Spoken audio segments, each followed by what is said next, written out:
Before we begin, since he's in frame there, this interview is sponsored by Bright Paw. Look at that ham. Oh my god.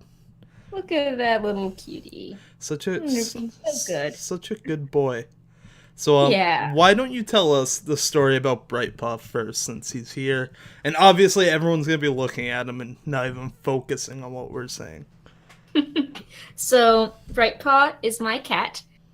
We don't know what breed he is. By the way, I'm Perk or Alexis, and this is Bright Paw, and he's much more exciting than the humans on the screen. I got him a year ago when Panzer was visiting me, and we heard this cat sobbing in the parking lot back in my backyard.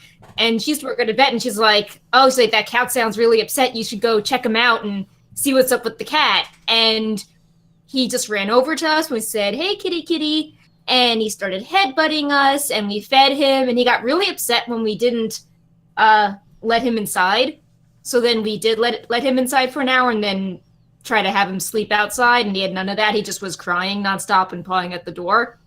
So the next morning, we bought a bunch of cat toys. They're like, "Okay, where did the cat go?" We found him again, crying in the same parking lot under a car. "No, baby, stay put." And then he just walked in the house, and that was it. And he's been here ever since. And now he is a gigantic cat, and we think he is part Bengal because he likes water and is very athletic, as you just saw.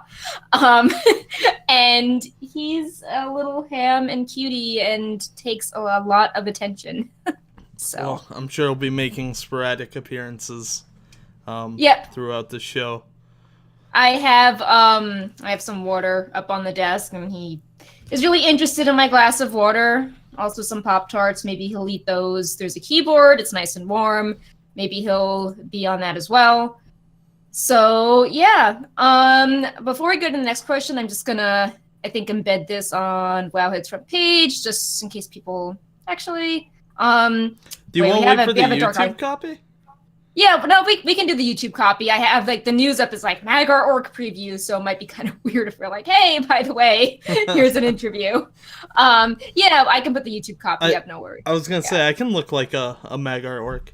I actually just made one. They finally fixed the PAX East bug. Oh, so, nice. Yeah. So, like, let me an hour ago. Yeah, let me at least retweet the retweet snap, the show. Retweets. Yeah, I'll get it up on Wowhead too. I don't get how the Twitters work. Yeah. I'm not hip with the times. Let's see. Okay. Yay, okay, tweet it out. I am back to normal now. So. Yeah. And I think Bright Paw is under my chair. So, yeah, we're good. Yeah. All right. So, before we talk about Wowhead, let's talk about you. So, cool. Tell us the story of Perculia, or Perk, as you like to be called, when you're not busy being artifact perks. All right. So, outside from how I got the job, like what I do now is when I'm not working, I really like gardening, taking care of the cat. I work from home. So I try to dress up a lot of the time, even though you think like working from home, you're sort of slouching around. And I really like costumes and just kind of being whimsical. So I have all these like weird, interesting props or like clothes in all sorts of bright colors, which is also funny because I'm kind of a goth. So all my clothes are either like all black or like neon flower crowns or black and wacky shoes. Yeah. So it's this like very weird set of the spectrum. So yeah, when I'm not working, obviously besides playing WoW, oh my god, Bright Paw, I just put my arm out and he just put his 2 paws around my arm and held on to it. He's trying to eat it. Yeah, so taking care of the cat is obviously taking up a lot of my time. It's the first time I've had a cat, so I am learning a lot about cats as I go along. Gardening, as I mentioned, we have a backyard, which Bright Paw really loves because it's walled in and he gets to watch birds and squirrels run around. The fashion stuff, and then I also just really like animals and birds in general, as you might have noticed from all the little Pepes and Rowlets in the background. So. Oh man, jumping straight to the Pepe and Rowlets. I know. Dream team. They're the best part. Yep. Maybe that's why Bright Paw's here. He loves knocking them off, so I bet Bright Paw's are like, "Oh, there's so many. If she gets out of the chair, I can get on the chair and knock them over." So yeah, I can talk a little bit about Pepe and Rowlet because they're super cute. Yeah, let's do it. Let's do it. Jump right in. All right, so people follow me on Twitter. I really like taking Pepe everywhere. The Pepe plush came out right when I moved, and I was homesick a lot, so I took a lot of pictures of Pepe to, I don't know, kind of add some whimsy to the day.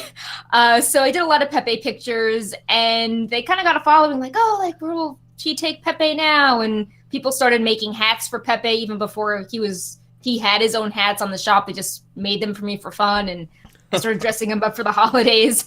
So I think now I have 7 Pepes, and I have some fun Pepe stories. One was Blizzard sent me the original Pepe like 2 weeks before it was for sale, so I could be part of the I Found Pepe promotion. Yep. And they said, oh, take fun pictures, but you can't show him anywhere. And so I was like carrying him around in this bag, like top secret Pepe, and like I didn't want it to get out. And then they sent me a Traveler one in advance, except it got horribly lost. And at this point, the licensing team knew I really liked Pepe, and they felt horrible, like, oh my God, your Traveler got lost. Like this, we feel so bad. So they sent me another one, and they gave me a prototype Pirate Pepe like 6 months before he came out. And they're like, oh, you can have this Pirate Pepe, but you can't share him with anyone. And there was some really funny vlogs when Panzer was visiting with the cat. I think at one point we're fighting this gigantic roach that was by the Pepes, and I'm like, no, we can't have this in the picture. And I just sort of like, as I'm fighting this bug, I'm like trying to knock the Pepe off the screen as well. So yeah, I take Pepes pretty seriously. He's super cute. If you don't have a Pepe and you're watching, you should get a Pepe. Everyone needs one good Pepe in their life. Yep. I'm happy he has Battle for Azeroth costumes too. Like, he's very cute, but I also think he's trying to take over the world and maybe is secretly an old god, because he's like, I don't know, he's very determined. Like, he's very good at meeting his goals and like taking over the world and having more reach and awareness and getting on more products. It's true. He's gained a lot of power since the WoD days. Exactly. He's not hanging out in bushes anymore. He's on the front lines. Exactly. I would love to see Pepe dressed up like Anduin in like the lion armor. Oh, that's such a great idea. For April 1st this year, my idea was to have Pepe as the allied races. So it had like a little Lightforged Pepe and then like a Nightborn Pepe with a flower on his chest. And oh god, High the Mountain reputations. Pepe. I would pay for High Mountain Pepe, actually. Yeah, we made little moose ears for him and the beard. He was so cute. I would pay for that easily. Yeah. Easily. Yeah. So, let's dive in from how you want to just become a World of Warcraft player and kind of a fan to now the site director for Wowhead. So, sure. what was that story like? So I started playing WoW back in Classic, and I got pretty into it when I was one of the first people to get the Zulian Tiger on the server. I was like, oh wow, everyone's inspecting me, like, I have kind of crappy gear because I haven't really raided too much. I should read up on stuff because I don't want people to feel like I didn't deserve this. And, I felt really proud of it.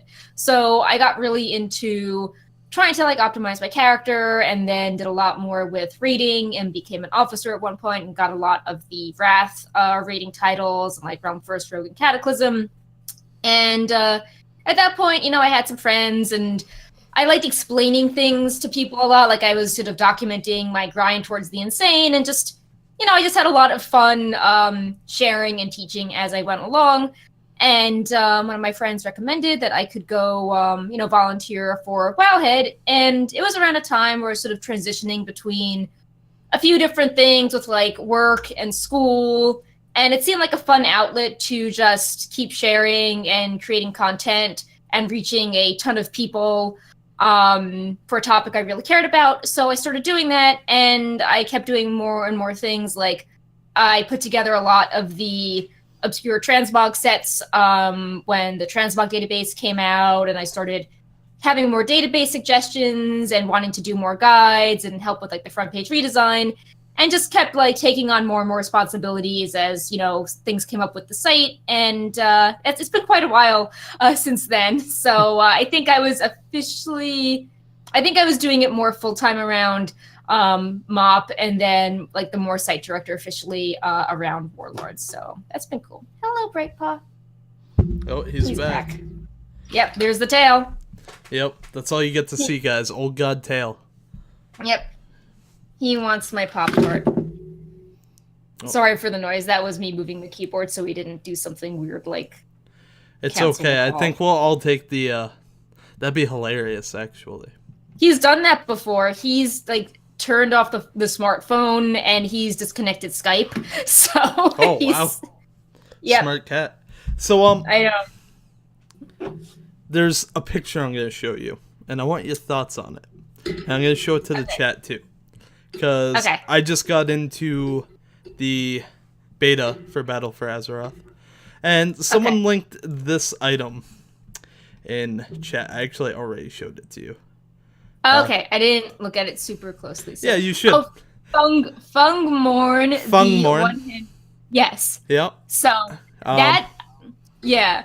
So my thoughts on this are, it's a real thing, and I've data mined some broadcast text where they're talking about, like, serve the fungus, there must always be, like, a lichen lord, something like that.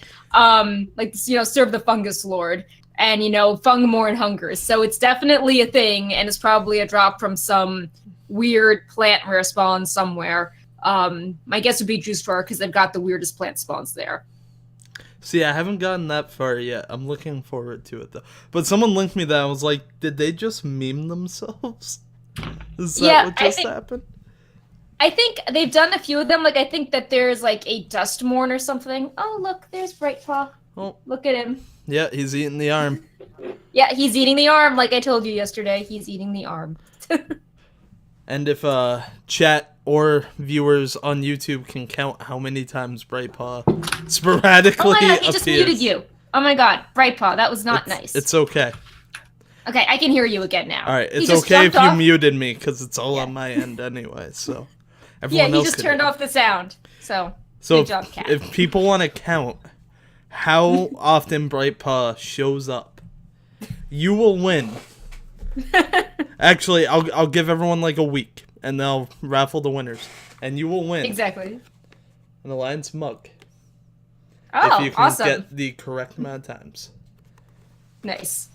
So, give you guys a week, put you guys in a pool, I'll draw a winner. Good old Alliance mug. And, yeah, that's it.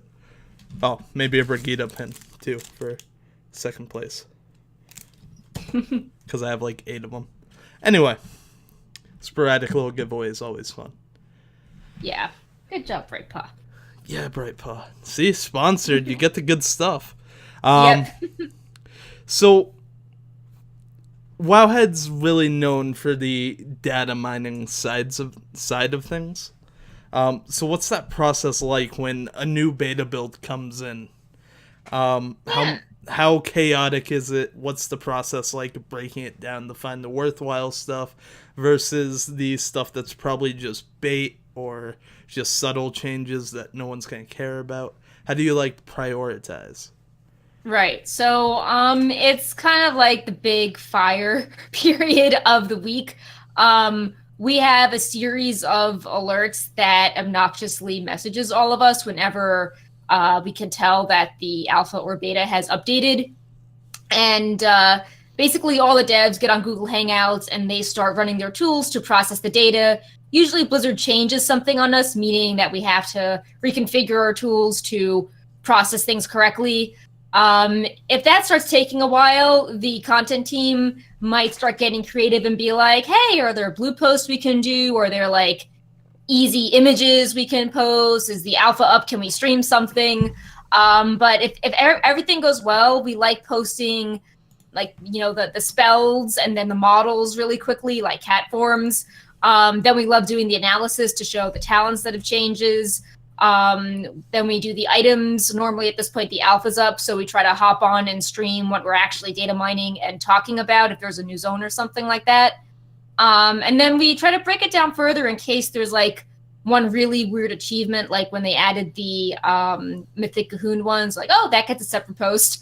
Or if there's new battle pets, it's like, okay, we'll just pull the battle pets out. They get their own separate post. People do love battle pets. Yeah, so we try to do like the raw dump, and then we try to go through and highlight the topics we know people really love on Wowhead, like, here's an extra bump for the class post because the talent calc got updated, so now you can actually see everything, you know, in the nice UI. And one of the really cool parts, which takes a bit more time, we have to wait for the servers to come up for this, is the broadcast text. And that's basically all the lines of dialogue that are now attributed to the NPCs. Yeah. And what's cool is that most of the NPCs, maybe you can't access it, so you can kind of get hints of the story in advance for that. So the devs do the wizardry. They give me this gigantic file of like 20,000 lines of text. Maybe it's a little smaller sometimes. And they're like, okay, like, here's what's new. Go through and find stuff. So I do searches being like, hey, like is Sylvanas mentioned? Is Jaina mentioned? So you control F and go for names? Yeah. Yeah, and then I'm like, oh, is there like a weird series of dialogue? And sometimes it's scrambled, but it follows patterns. So like maybe every other line will be about Sylvanas. Like maybe all the odd lines are about Sylvanas, but then all the even lines are about like Anduin. So you kind of like, it's like a puzzle. You sort of piece it all together. And that got really big with Antorus. I remember it was a really crazy data mining day. We got the Kultiran armor hints for the expansion based on this map scroll on like an armor icon. And then we also, that was the same day. It's like, oh, like Illidan reveals his plan to sacrifice himself at the end of Argus. And we just posted about things and we're like, wow, like, can we do this? Like, was this intended? Like, it seems really big. Right. And people really liked it. And then Ian made a joke at BlizzCon how he wasn't going to share the Uldir story because it's fun with the data mine text. So we sort of took that, even if he was being, trying to make a joke that, okay, he doesn't hate this if he's kind of legitimizing it at BlizzCon. If he's poking fun at it. Yeah, so we sort of doubled down and we got all the allied race scenarios through the text and the Una scenario. And I think that was the main way Secret Fighting was able to solve the Una scenario. They used all the dialogue I had found. And we've been having a lot of fun in battle for Azeroth, being like, Bolvar is the father, and, Sylvanas is saying mean things to Sourfang, and all sorts of fun things like that. So that takes a bit more time to do. Why'd she burn him like that? You don't just mock someone's dead son. Yeah, I think something has to be going on with her. Like, maybe, I don't know if there's some larger plot, but it seems... I don't know. I know everyone's like, oh, it's not Garrosh 2.0, but it's like, okay, well, we end up sacking a horde city, and she's maybe hurting civilians and is causing tension with Sourfang. I'm like, this seems kind of evil to me, and I don't know. They keep saying it's going to be more gray, so I'm hoping for this big reveal where it's like, I don't know, is the Alliance like, kicking puppies or something? Right. But it's, right now it's kind of, I don't know if they're doing this to build tension where they're only showing the negative stuff of the horde to get people riled up. But it feels kind of strange what they're trying to do so far. Yeah, like, I never got the meme, are we the bad guys? And then I got into beta tonight. I played through the horde scenario. I was like, are we the bad guys? Yeah. It's like, the Alliance is like, oh, let's be honorable. And the horde's like, let's just burn down the city as we escape. Burn everything, raise it back up. Right. So, I know they mentioned that there's going to be those, what are they called? Like the little YouTube videos. Oh, yeah, the kind of like graphic cinematics. Oh, they're bringing those back? Yeah, they said that, I think, in one of the press day interviews, and they said that we'd see different facets of the leaders, so maybe we'll learn something there, but I feel that in-game we should also have things seem more balanced. Like, even if you can justify the horde to more nuanced things or speculation, it feels like people have to do more mental gymnastics to excuse things like, oh, look, they rounded up civilians in Ashenvale, or, oh, they in their scenario, they burned down a city, while in the Alliance scenario, they tried to be diplomatic. Like, I feel that it just seems a bit lopsided right now, as opposed to, like, oh, I stared at this for 5 seconds. My gut reaction is that the horde did something shocking and kind of mean. I was going to say, this totally isn't our list of topics, but now we're here, so we're just going to keep going. I don't get why we burned Stormwind. It was just so like you're running and the dude's like, all right, we're gonna die if we don't keep running, but I'm gonna stop and light fires. Well, because Zool is this prophet, so he can kind of see the future, and he predicted that Jaina would be stopping them at the end. Yep. So it's like, well, if Jaina is this powerful mage, and so there's a missing cinematic, and in the cinematic, Stormwind is burning, and Jaina has to stop what she's doing, and then she's the only one that can save the city as this powerful mage. So special snowflakes. I think that's why. Yep. Although, I mean, like, in Mists of Pandaria, she kind of leveled up with how her staff got infused by the Thunder King. Oh, which I guess that's pretty interesting if, like, she became powerful in Mop on the Isle of Thunder, and, you know, Zool was trying to do stuff behind the scenes with Isle of Thunder as well. Like, there's sort of, like, nemesis connected there. In that way? Yeah, they're kind of drawing their power from the, you know, he was trying to draw power controlling Lei Shen, and Jaina's getting her staff from Lei Shen's area and the extra power from that. That's interesting. I will admit, I'm looking forward to seeing how all the story plays out. Not just in, like, the initial X-Pac launch, but, like, all the way through. Because there's a lot of things that we're seeing that just... They're pieces of the puzzle, but they're in very different spots of that puzzle. Yeah, and the story it's really intense. Early on, usually it's like, okay, well, now we'll go to the Valley of the Four Winds and see how, like, the people farm. But in this story, it's like, oh, like, things are escalating with faction leaders on both sides and, like, intrigue, and people are trying to overthrow each other, and it just feels very lots of twists and turns, and it's making you care about the bigger story. Right. It's not just like, here's a relaxing leveling zone. It's like everything is, like, up to 11. I mean, even in Legion, we just had a bunch of glorified fetch quests. Right. Because that's all it was. We were just fetching pillars.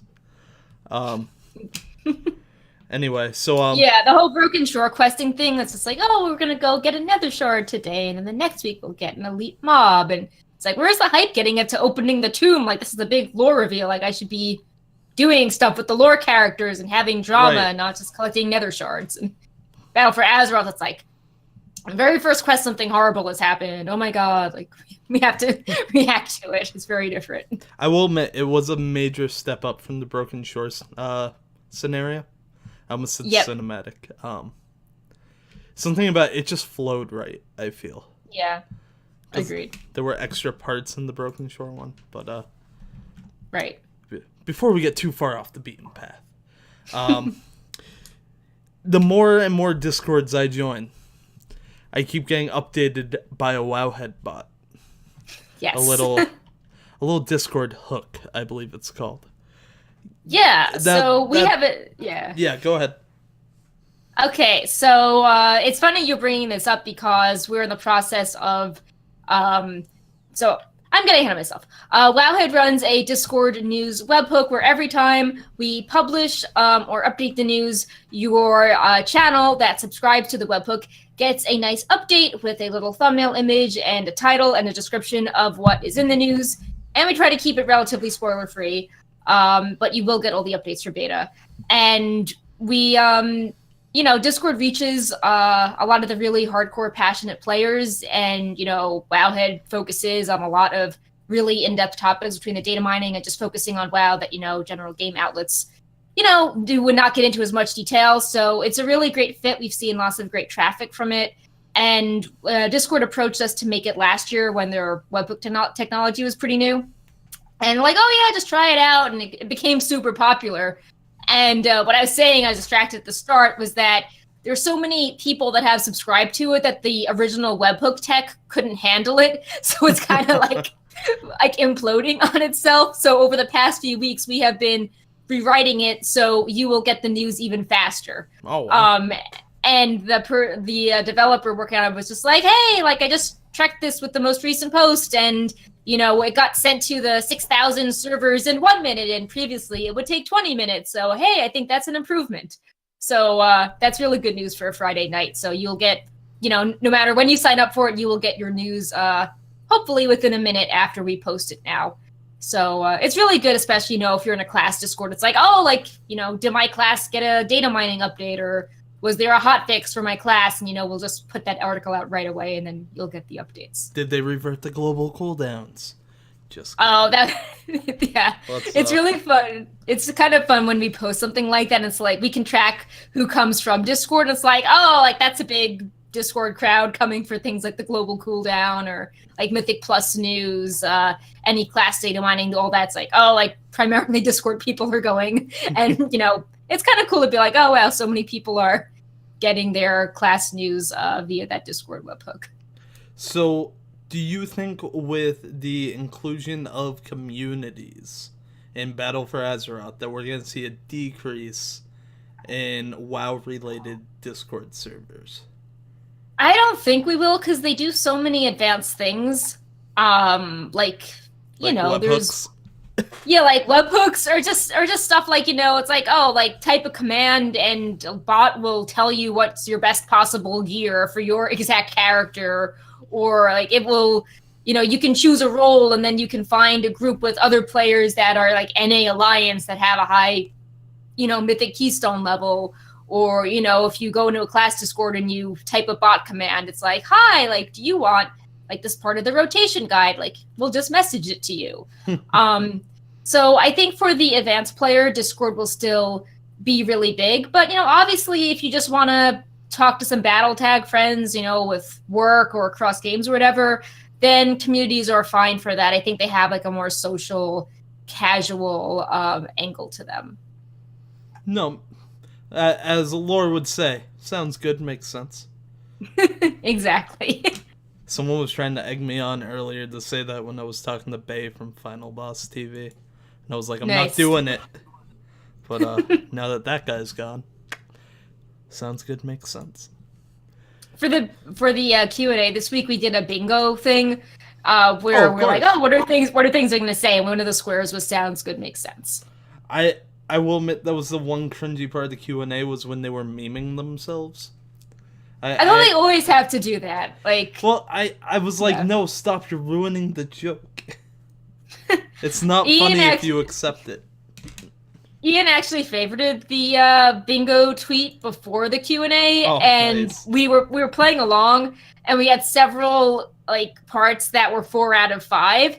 So we're like, oh, was he like looking at this bingo and being like, oh, I was gonna say this, but I'm gonna deprive them of their perfect bingo row. Like I won't announce that allied race. I won't fill out that square. I don't even know what they would announce at this point. That's a fair topic. What do you think's on its way? So, I mean, I don't know. I was pretty disappointed by that high elf thing, especially because a lot of what he said kind of contradicted the other types of races, like, High Mountain are a type of Tauren race, so why can't, like, they obviously look very similar, but they're an allied race, so it's like, why can't high elves just be their own thing? So, let's dive into high elves specifically. Okay. Because I think Ian's gonna, like, reverse himself and say that they are an allied race, because he did that the last time. He was like, we have no plans to do customization options in the near future for old races. It's not our focus. And then the next week, it's like, blood elves have golden eyes. And then a few weeks later, it's like, blood elf faces are updated. And it's just that the timing just felt too perfect. I was like, no, we're not doing this. And then the next week, it's like, sup, here we go. Like, so would you be placated if blood elves had got a blue eye customization? Well, I think canonically they were, like, people think high elves as the ones that didn't join the blood elves, or, people like Ilaria or Verisa. So, I don't know, maybe if the void elves had, like, a high elf option, just because, I think the void elves and the high elves are hanging out together on their, void elf rock. Right. So maybe it's like, hey, like, these are all the elves that have split from the blood elves. This is the alliance race that you can, these are, like, yes, they're called void elves, but there's a high elf customization option because they also are kind of exiled, have self-exiled themselves. I was surprised that there wasn't the option to make yourself, like, regular color and not, like, purple. Because I was like, this is how you could, like, end this for once and all. Just combat, sure. Like, go automatic transformation with it be purple. Non-combat, just let them be elves. Right, and in the Nightborn storyline, we see all the leaders of the elves, and Elisand is even calling out the High Elves, so they had their little role in Legion's storyline, so I don't know why they just couldn't have brought all the elf races, going forward if we've got, Night Elves are still around, and Blood Elves are still around, and the Nightborn are still around, but, the High Elves that were also taking back Suramar are not playing a role. That's strange. That is strange. It's also going to be interesting when you level a Nightborn through Suramar. Oh yeah, that's gonna be super weird. Like, oh, like save our city, and it's like, oh, but I just came I'm from there. Yeah, I have the starting zone. What's going on? What did Ian Hazukosa say? Time works through levels. Yeah. So I'm. That's some real WOD shit right there. Okay. I know. I'm curious how the what's it called? Not the White Elves, the Mag'har Orcs, how that's all going to work. How we pull them through our timeline, and then they want to befriend us. Personally, I think I don't know. I kind of picture the Mag'har Orcs being like, "Yeah, we're uncorrupted and honorable, and we, save the world." And oh god, like, why are we serving Sylvanas? Like, why is everything terrible and blighted? Like, why is everything at war? Like, can we go back? I thought we weren't the bad guys this time. Yeah, it's like I thought we made the right choices, and we're not, corrupted and magical. So I was a little disappointed that Mag'har Orcs can't be Death Knights. Yeah, I don't know what they're doing about Death Knights in general. I know it's super controversial that they can be priests, and not warlocks, but I guess because they're not corrupted, they because I have priest vibes. People were telling me about like demo or destruction. Whatever the broken spec is right now for warlocks. They were like, be an orc, Destro lock. And so I was like, oh, they probably mean Mag'har, because no one's playing green orcs anymore. That's so 2004. And and they can't be warlocks, because the warlocks are corrupted. So, it's also, they have that racial where your pets get stats as the Mag'har orc, and everyone's like, oh, warlocks! It's like, oh, well, they can't be, that's just the hunter pets. Wimp womp. I think Dark Iron Dwarves can be warlocks. Yeah, they can be a lot of races. They can be hunter, mage, monk, paladin, priest, rogue, shaman, warlock, and warrior. Did you just pull that up, or did you have that memorized? I pulled it up because it was the most recent post I did on Wowhead. Blizzard finally released their preview officially saying that the allied races were coming.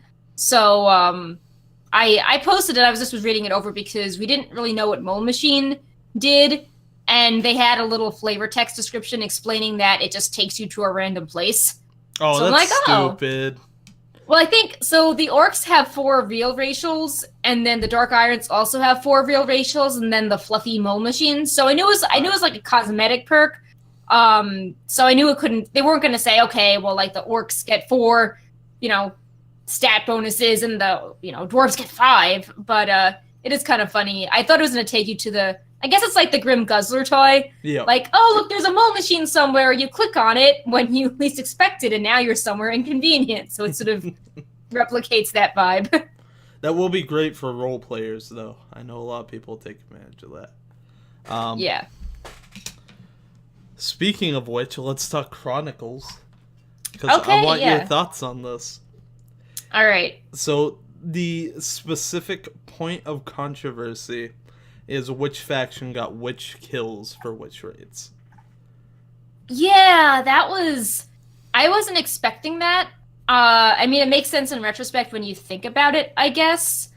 So my favorite part of that was how the Dark Iron Dwarves needed help, and they didn't care who helped them out for what reason. They were just like, hey, if you want the loot, like, come save us from Ragnaros.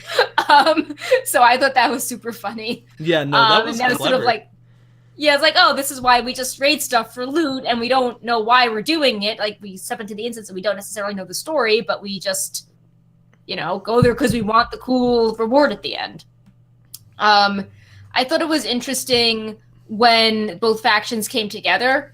And the old gods were like, oh, this can't happen again, because when they work together, they are unstoppable. Yep. That kind of makes you be like, battle for Azeroth. Maybe something is going on there. I mean, it seemed to. What was I gonna say?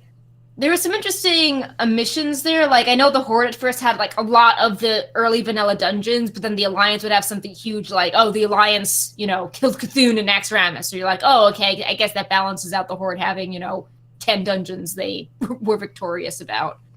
I did think that the Ulduar split was clever, as well as like who got what boss kills. I think it was in Icecrown Citadel. Did they split that up? I thought let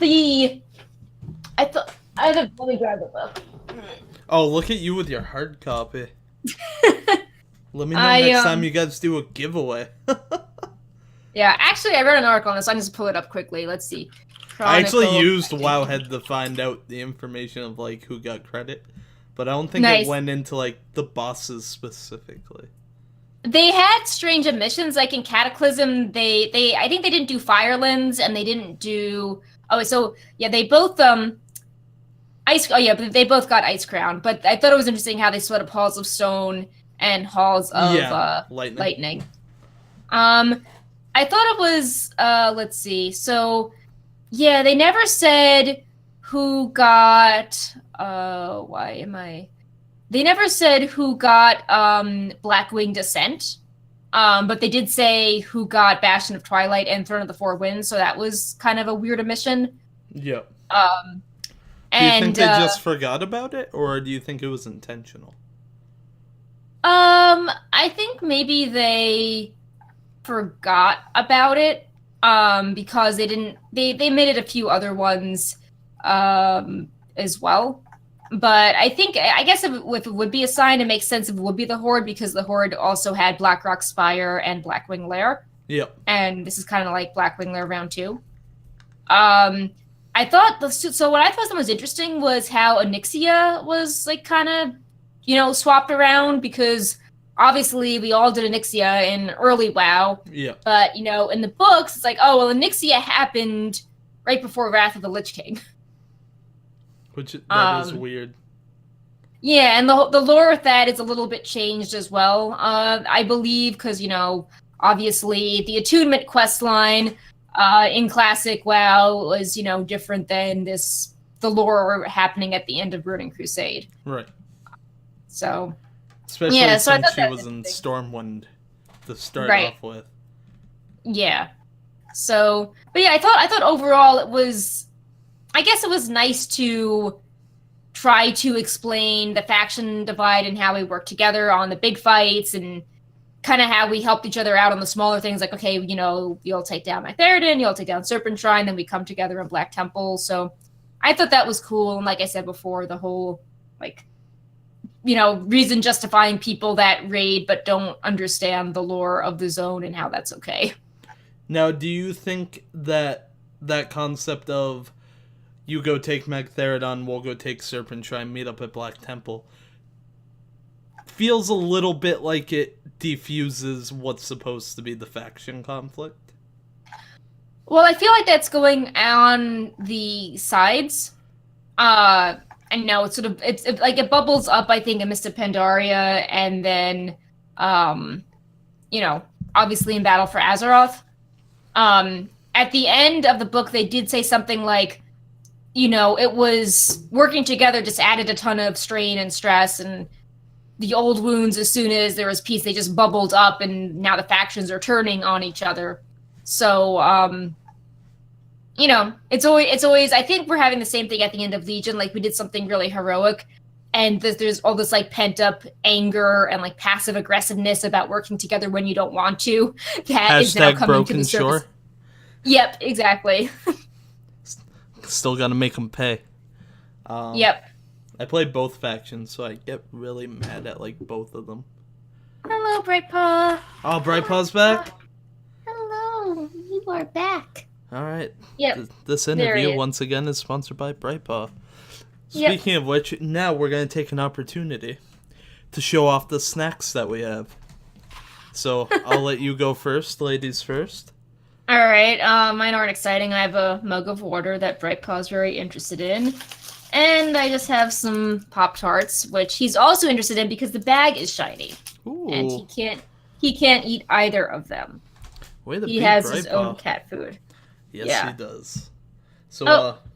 for me, I He have... just rolled onto my lap, Bright Paw. What a goofball. I have I a know. Hearthstone Stein, a quarter filled with Coca-Cola. A little caffeine Nice. to get me through. And then Chips Ahoy. Nice. These were actually just sitting on my desk. I did not bring an adequate snack to this event. Come on back, Bright Paw. Oh, he nearly pulled the microphone out, but he didn't. What a So, champion. that's good. What a legend, as Mr. Yep. GM would say. What a legend. Alright, so let me pull up our nifty things. So, you guys do something every week for Wowhead on the YouTubes. Yeah. The YouTube. Tell us about it. What is it? Why should I be watching it? So usually every Thursday on Twitch, I do a show with my co-host Annie Fuchsia, and we talk. It's called Wowhead Weekly, and we go over everything that Wowhead has done in the last week, starting with the data mining, and then talking about guides on live servers, and then wrapping it up with interesting guides or site features we have released in the last week. And we do it on Twitch, and then we upload it onto YouTube as the VOD, so if you can't tune in, you can still see it. We don't have any audio-only versions, and we do a lot of heavy visuals on the show, so it'd be kind of weird if we're talking about a new data mine model, and that's on the screen for a minute, and you don't really get that sense with audio. Yeah. So it's a really fun show. We usually do giveaways. Bright Paw is there, of course.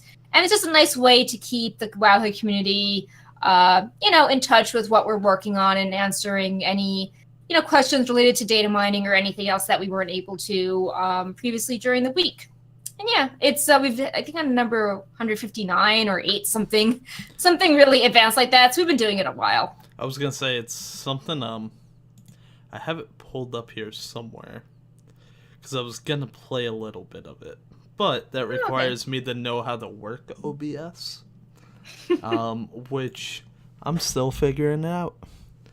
So, I think it's 159. Hi, I'm Hazel. No, This stop! week, I was Stop, fortunate Hazel! enough I to don't be- care. I accidentally clicked on Hazel. I do care. Hazel's an amazing person, but Yeah. he's really cool. not here to watch a Hazel video. So, all right. So, I did watch a bit of it. I like it. The last Nice. episode was 2 hours, some odd. Yeah, I was traveling the week before, so we had something like 2 or 3 data mine builds that I had to catch up on. So it was this marathon of they announced beta, and Rexar has a model, and Cromage has a model, and there was butterflies and mummies and new mounts and a hippo and all The these Ford spell Mustang. changes. Yeah. It just was a really intense show, but it was a lot of fun. Just sort of, we get to talk about all the really cool stuff we've done. You get to So. chillax with it. So, Yeah. that's the way to do it. So, as people go to Wowhead in different expansions, obviously there's different extensions, tools that might be around. WAD, you guys had the follower optimization. Obviously, that's not going to carry over forever. So, how has Wowhead had to adapt each expansion to not only bring relevant tools to the table, but make sure that everything was working properly if it was a completely new setup, so to speak? Yeah, so that's pretty interesting because I think about that a lot, and Bright Paw agrees because his tail is now probably in the middle of the screen. It started off as kind of a search box on the front page, and when Blizzard started doing things in Cataclysm, the dungeon journal in game that told you the boss abilities as well as the loot it dropped, that was a pretty core component of Wowhead, so we had to think about how to do something beyond that, because why would you go to Wowhead when you can just do that in game? Right. So we started doing a lot more with guides, and we made this guide system in Cataclysm to help with user guides. And then more with Mists of Pandaria, we were trying to push to do more having, more guides in general for topics like reputation guides. We started doing some boss guides even. We did like a really cool transmog database, doing more with the model viewer. And then in Warlords, we finally got the front page to have actual news on the front page and really stepped up our data mining. We had a lot of time in between the Warlords patches to make things good. And we also were able to launch the dressing room tool at the end of Warlords, which really awesome with allied races, and also the flying tool, which, you know, also did pretty well in Legion. You just type in your character and it's like, boop, this is what you have to do. And so we try to move towards more of like, you know, personalized character things in Warlords. And then in Legion, we redid the front page to highlight more news articles per day, because it feels like Blizzard is always just dropping something, whether it's like a surprise event or, you know, like a new beta build or, you know, a crazy spoiler text. So we did the front page again. We launched the Discord webhook. Dressing room really blew up with all the allied races. We did another pass on guides because it had been a while, and, you know, got a lot more professionals writing guides for us to make sure that, you know, if there's not much time, it's like, oh, oops, surprise, look, Blizzard just did this. We want to make sure that we can get really high quality stuff up instantly. Yeah. So we really expanded our guide network. And Bright Paw, we also just launched a Twitch extension. So if you stream on Twitch, you can use the Wowhead Twitch extension, so people can just, there's little buttons on your screen right on top of the actual camera that people see for talents and gear. And instead of having to stop or tell people to scroll to see your talents and gear, you can just redirect them to the buttons and you just click on it. It's like, oh, look, these are the talents you have and this is the gear. And if you mouse over like the helm tooltip, it says what item level it is and if there's an extra socket and, you know, all that good stuff. So we're really happy to just kind of keep innovating and trying to get more communities involved, making more tools for people that use WoW in different ways, getting more writers involved, you know, from class discords, getting Twitch personalities involved, doing more interviews, you know, just kind of like really being creative and fun with the content. That's the most important part when handling content, is keeping it creative and fun. Because it's really the only way to get people to kind of stick to it, if that makes sense. Right. Yeah, I mean, you don't just want to be boring, especially when it's like, oh, there's, you know, Reddit has so many memes and, you know, you can like go talk about this in Discord. So it's like, okay, well, how do we be like the fun source for news? Or like, wouldn't it be cool if someone was, you know, makes their day to feature someone on the front page or highlight them in a tweet, something like that. No, for sure. Makes sense. Sounds good. That's twice now. I totally did that backwards. But, so, you said you work from home. Yep. And how, obviously you work with other people. It's not just you doing everything for Wowhead. Right. So how do you kind of keep a sense of camaraderie with a group while working, you know, what could be a country apart, countries apart, worldwide, however many miles, however many oceans. So how do you kind of keep the dynamic going when people aren't physically interacting with each other on a regular basis? We try to have a lot of voice meetings. You know, like all the devs will talk about what they do every few days, and the content team has a meeting. We try to talk about things that we thought went well, you know, in the last week or so and celebrate successes. So the person managing people, I always try to say, you know, something positive, because I know I can get really naggy if it's, you know, during data mining. It's like, where are the spells? Where are the spells? Where are the spells? You know, I need this now.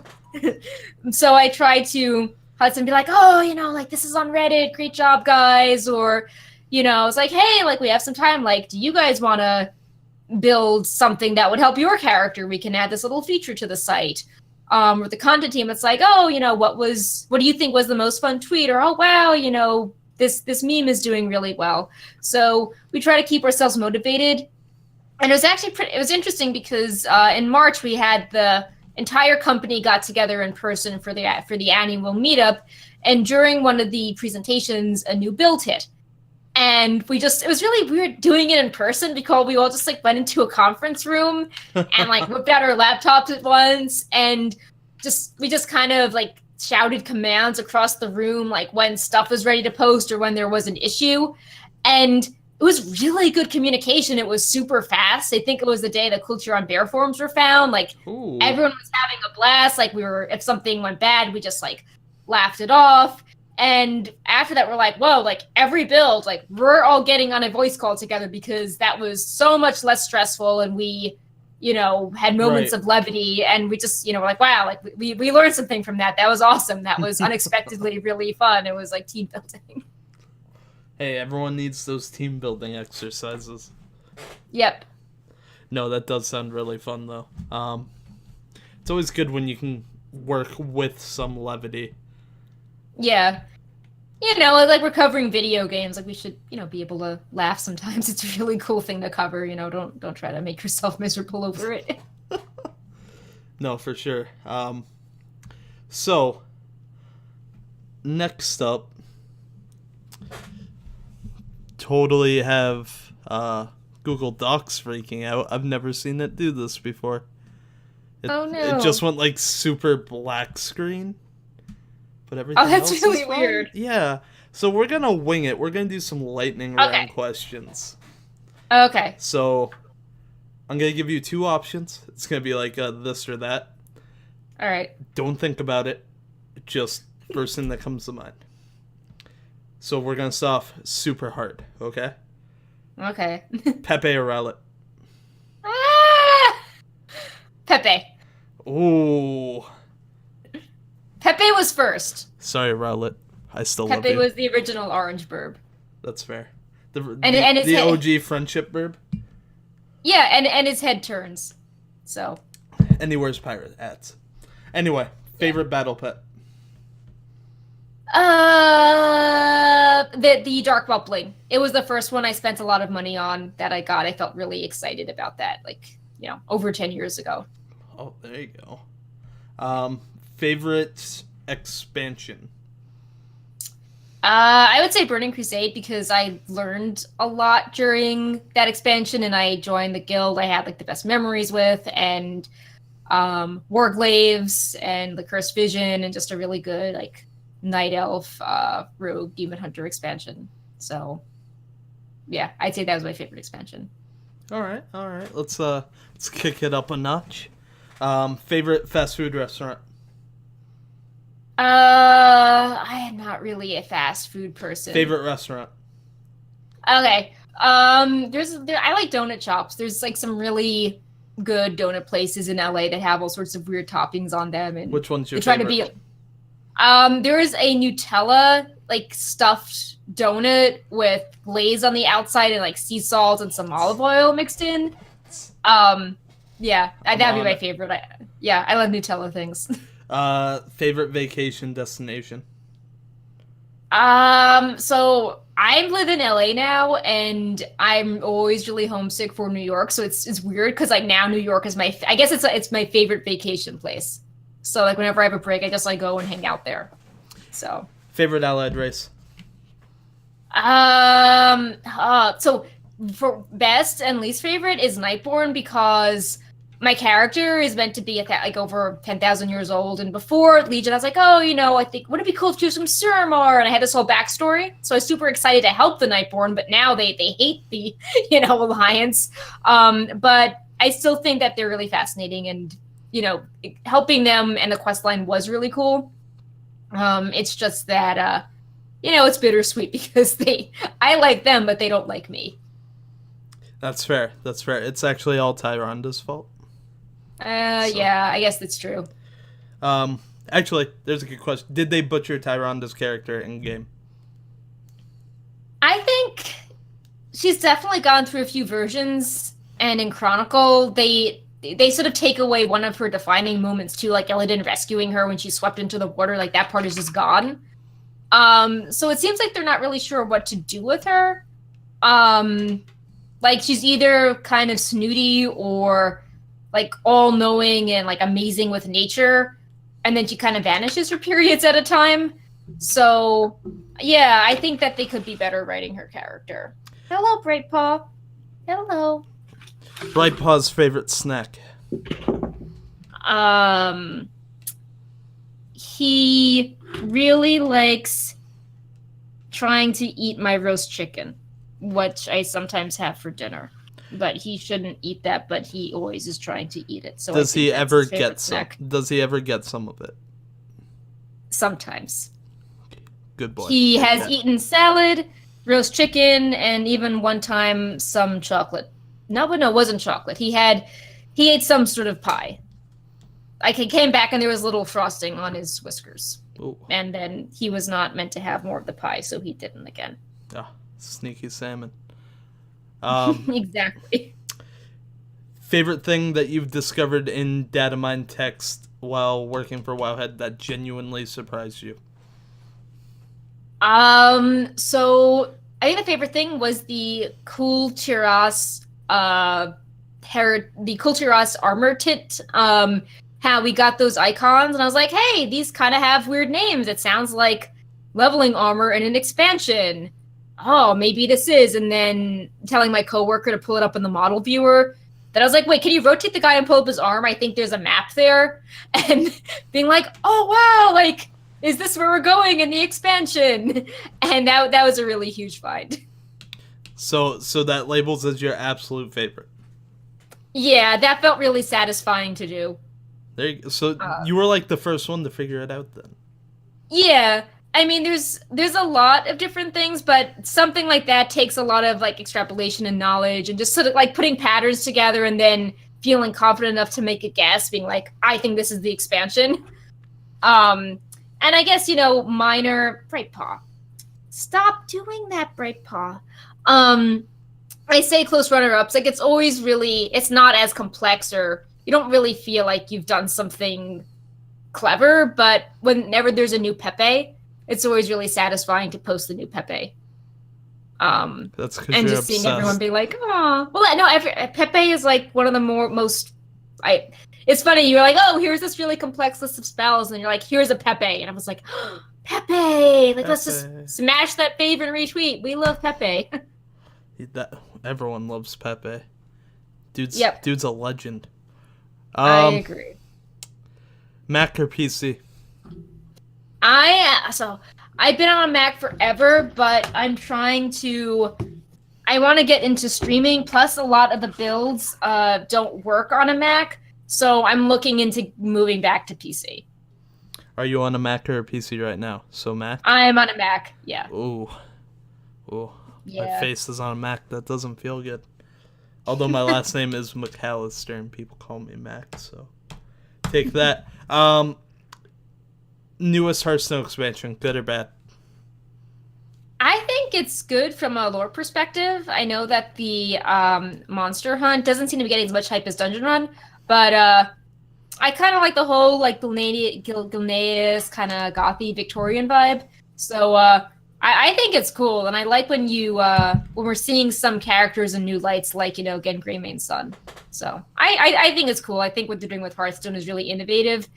And it would be cool if some hints make their way into WoW, like a whole N'Zoth being involved in the Emerald Nightmare and, Ashara. All that was in Hearthstone first, and now it's a WoW thing. So curious to see if anything from this makes its way in. You heard it here first, guys. Keep an eye out on that. All right, let's check the Google Docs. Am I out of lightning round questions? The answer is yes. Oh, there we go. So when you're not playing World of Warcraft or you're not data mining World of Warcraft or working on Wowhead, you play what was once the most popular mobile game on the planet for about 2 weeks. Right. Yes, I do.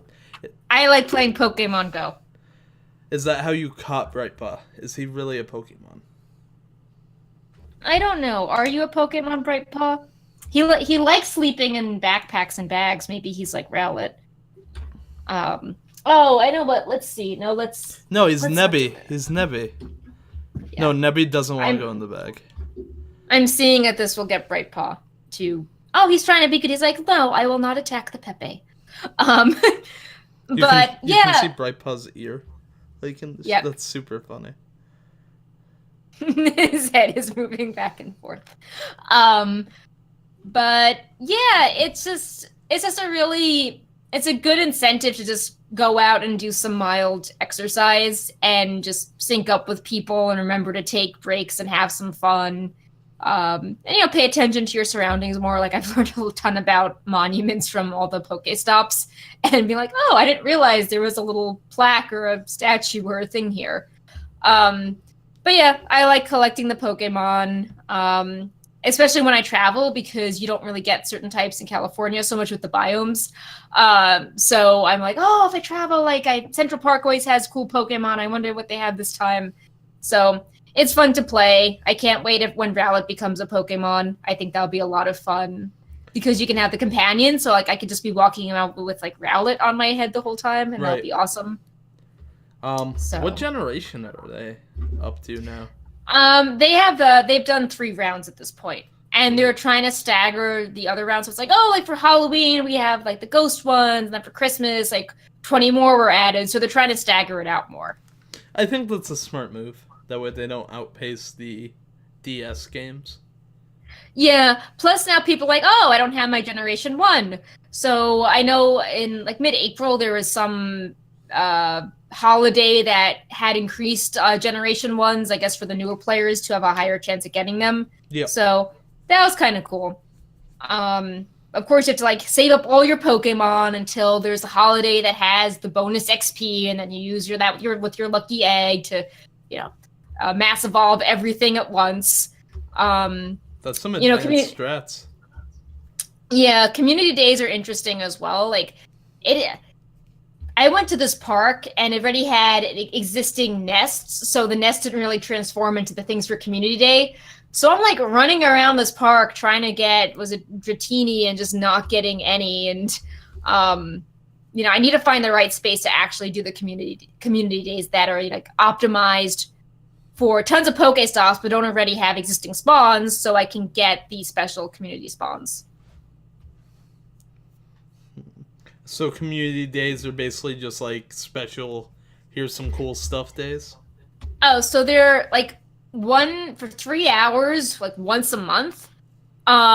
Something weird will happen. So it will be Bulbasaurs are meant to be everywhere, and there's a higher percentage that you'll get a shiny Bulbasaur.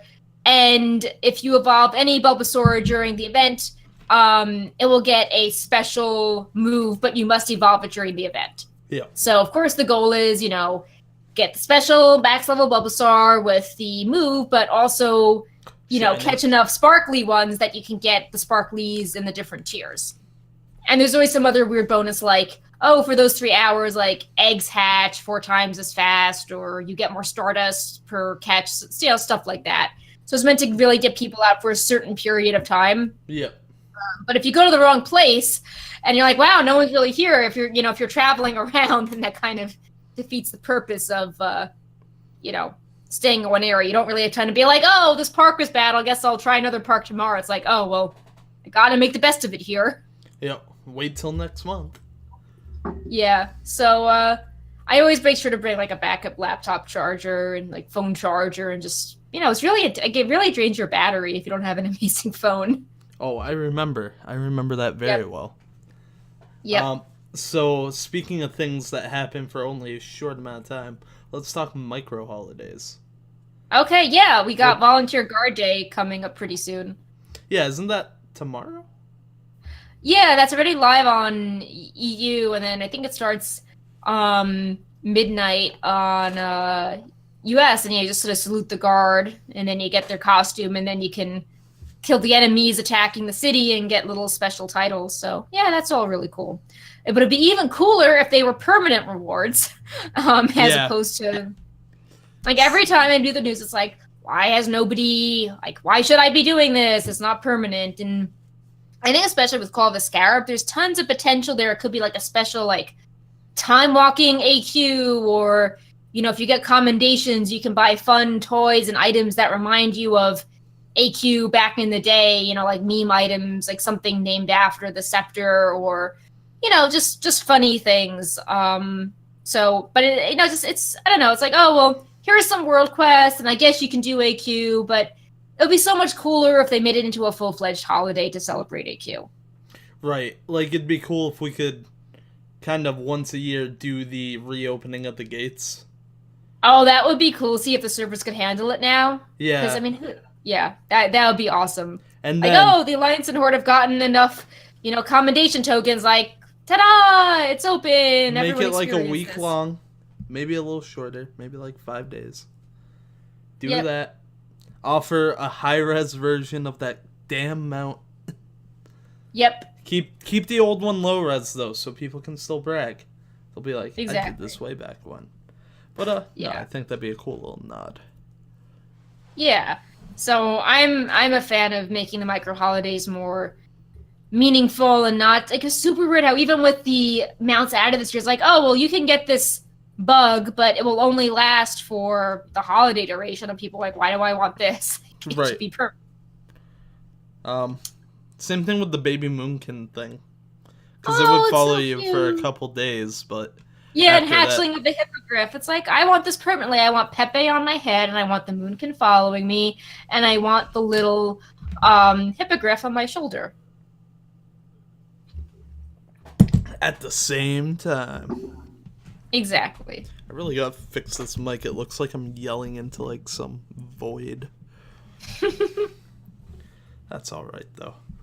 So, for the next topic, I'm gonna leave it completely up to you. Dealer's Okay. choice. Anything you want to talk about. Okay. Well, I've got this cat on my arm. Is he trying to eat it again? Yeah, come on, Bright Paw. Show everyone how you're trying to eat my arm. Good boy. Come on. There we go. Look at him. Look at him go.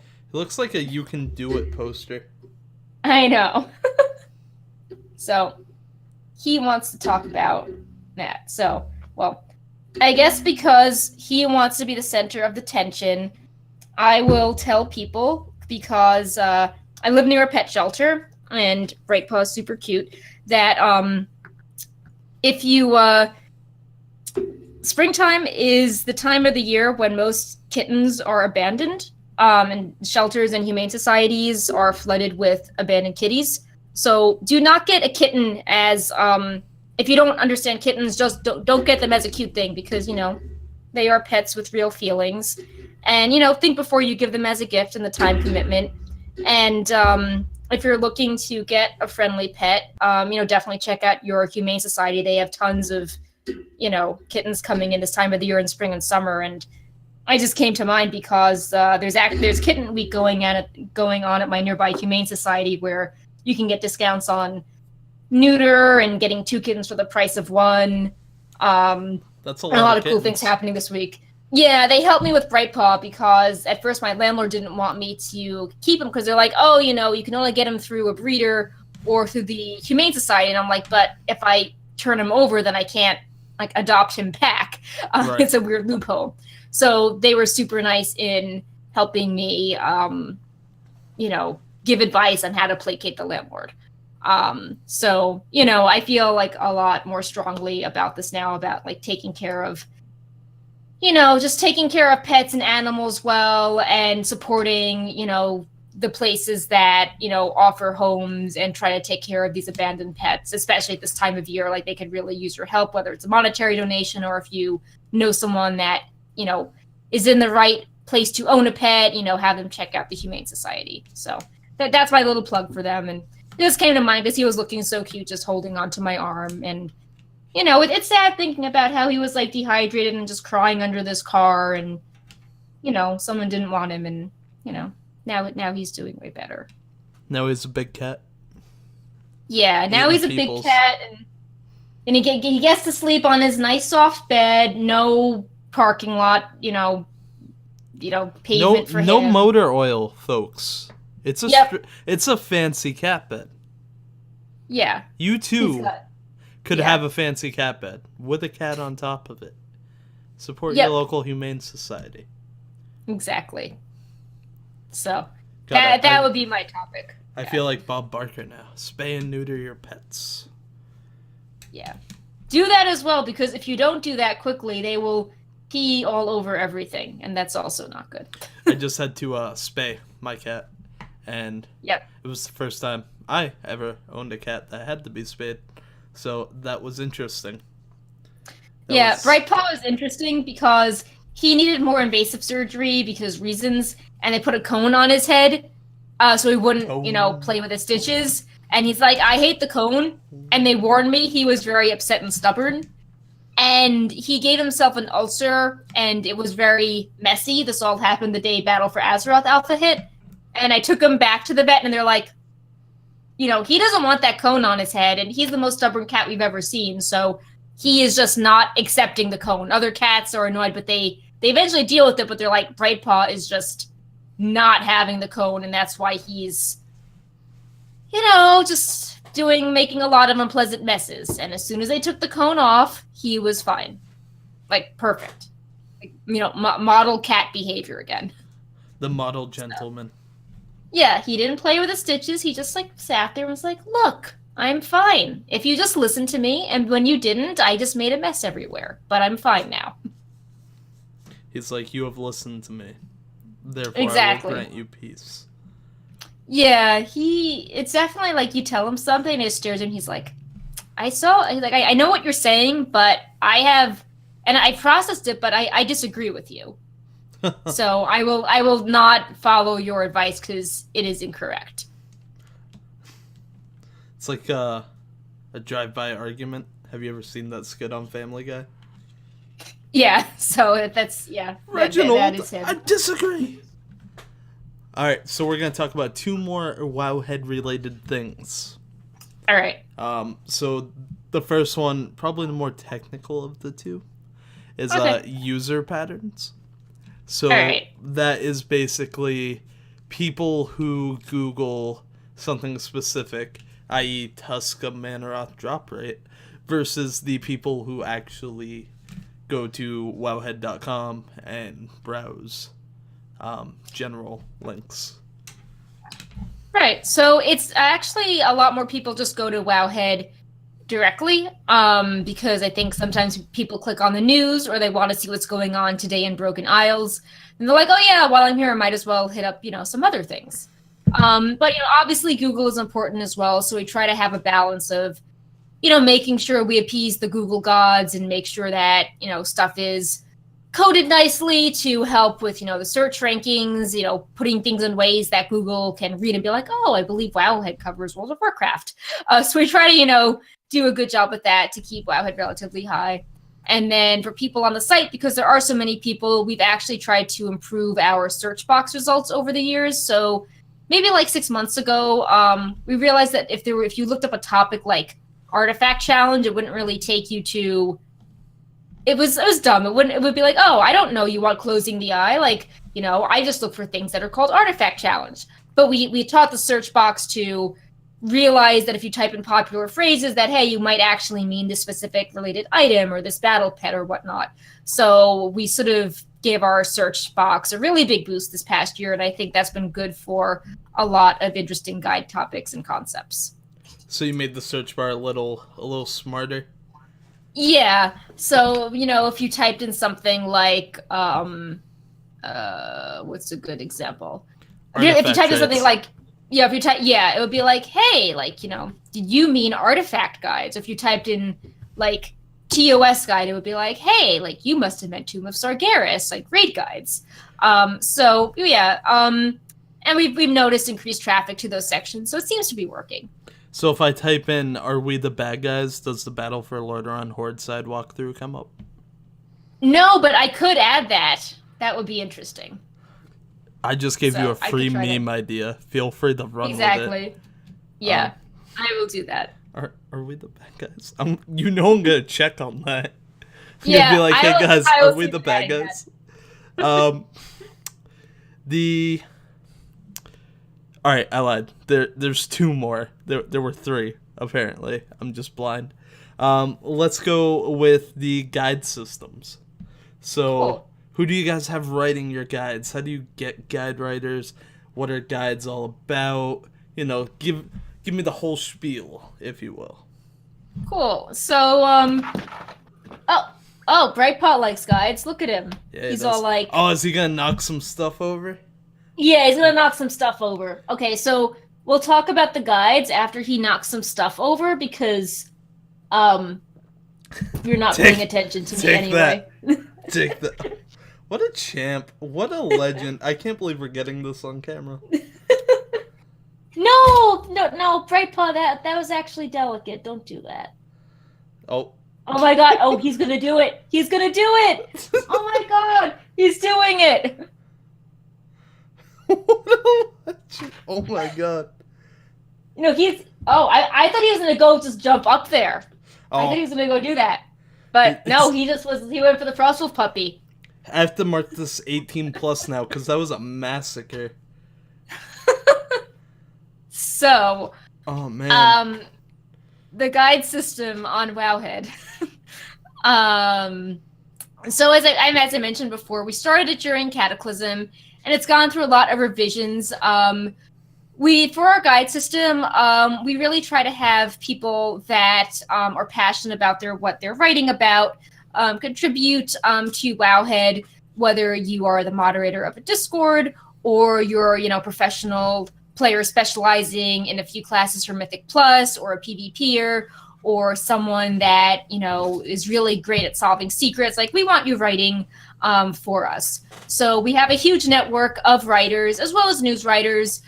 We try to make sure that you specialize in what you're doing, even in the news. So, you feel good. You're not just being like, okay, well, I have to write these 10 articles, even though I'm not, the best at something. So we have a ton of professionals throughout all aspects of World of Warcraft.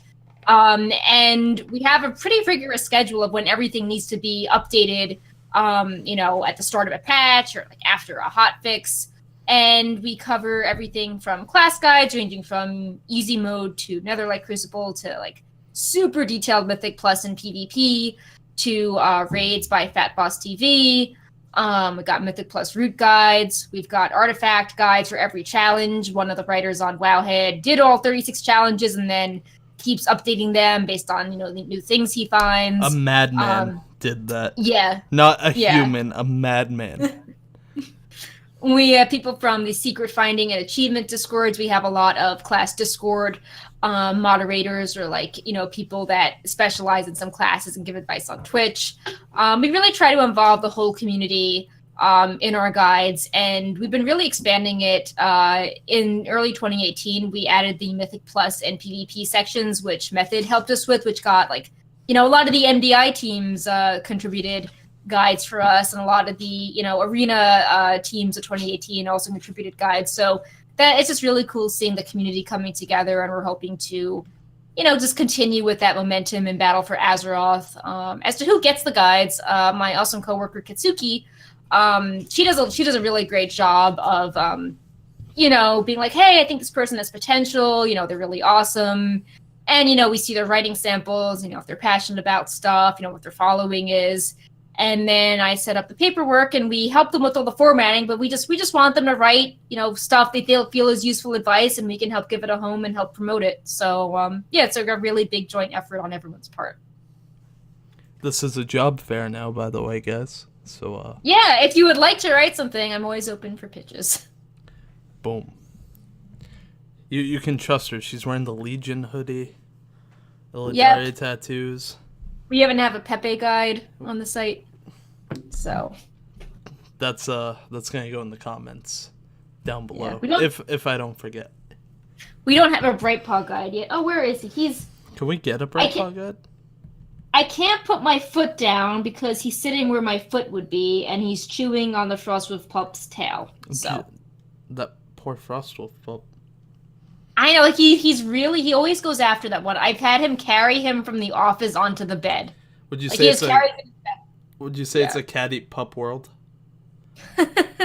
I do think that there is some psychological response, that's a puppy. I don't like dogs. Because whenever people go walk their dogs, or just if they go to the bathroom on the property, he is at the window pawing and hissing and shooing them away. So I don't know if he's taking out his frustration on the Frostwolf pup. Probably. And the last topic of tonight, we're gonna go into classic WoW, just for a hot minute here.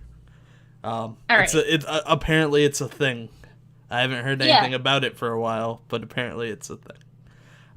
So how is Wowhead going to have to adapt to have both, I'm just going to call it up-to-date / retail World of Warcraft. You can't even see my retail World of Warcraft versus classic. Because it's kind of like having two games that you have to cover at the same time. So what are your guys' ideas for that? I mean, we'll probably keep, we'll have like a little like classic Wowhead area. I shouldn't say little because it'll be a full-fledged site. Currently, we already have to have a live version of the site and then a Battle for Azeroth version of the site because you want to see the different versions of the spells and everything. So we'll probably try to set up in the same way where it's like classic.wowhead.com. And then all those pages will have like separate comments and the guides will have its own guide system. And then the news will even have its own news system. So if there's something on Classic but not on, live servers, or if there's a guide to, I don't know, Feast of Wintervale then versus now, it'll all have the same UI, like the same quality to attention. I've had some guide writers approach me already saying that they want to do Classic WoW guides, so that's really cool. And we'll just try to run it the same way, as comprehensive as we can. We've been even debating maybe having a special layout color vibe, so you kind of get the whole Thoughtbot feel if you go to the classic version of Wowhead.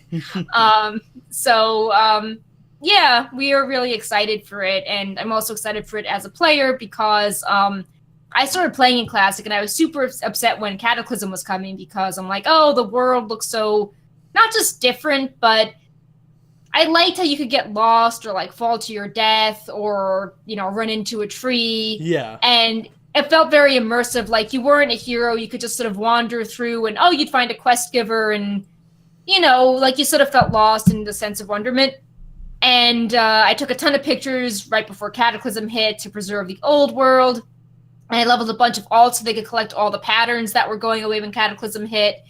And, I would like that sense of just sort of wonderment back and just being able to wander around in zones that feel very familiar. Like, I know that obviously the graphics are way better now than it was back then, but just something about, old Ashenvale being this like really densely, thicketed forest that didn't have the weird, volcano in the center and just was this kind of like sleepy area with all these twists and turns and hills. Like, I'm looking forward to that again.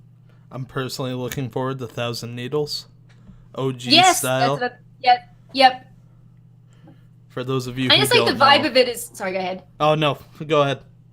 I just like the vibe where it's like everyone is just kissing your ass. Like in current, it's like, oh, you're the hero. You've solved this. You saved this. But in Classic, it's like, hey, everything is. We don't know what's going on. Like you're just sort of exploring in the city. Like go kill some boars and. I don't know, it felt very realistic. It felt like you were not the hero. And if you joined the guild and you worked your way up, you got a reputation on your server for being awesome. But Yep.